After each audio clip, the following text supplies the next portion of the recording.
Hola, hoy voy a recitaros un poema fonético. Es un poema fonético en valencià, es un poema fonético en valencià, pero yo creo que os hará gracia. Lo único que tenéis que saber es que un xai es un cordero, un borrego, que cuixa es pierna, que chulla es chuleta y que all y ull son ajo y ojo, y is le sale. Con eso tenéis bastante.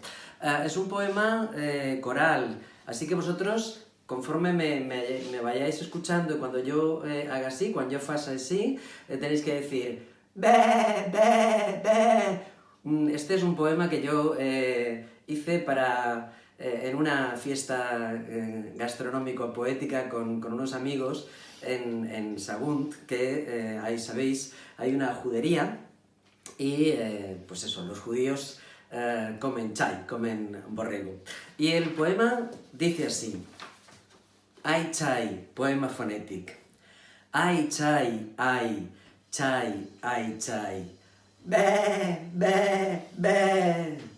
Ischa, ischa, ischai, cha cha cha, cha cha cha, cha cha chai. Ai, ai, ai, chai. Ai, ai, ai, chai. Be, be.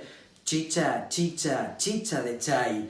Chachi, chachi, chachi el chai. Ai sí, el chai alai. Alai, ai sí, el chai. Ai, lai, liis al chai de lui. Ai, lai, a lui del chai liis. Be.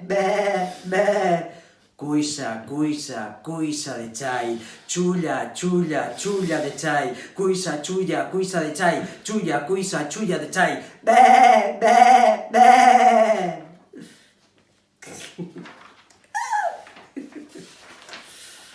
Che, king chai, chicks. Chicks, king chai, che. King, che, chai, chicks. Chai, che, chicks, king. Be. Ai, chai, ai. Chai, ai, chai. Che, chai. Au. Chau, chai, che. Be.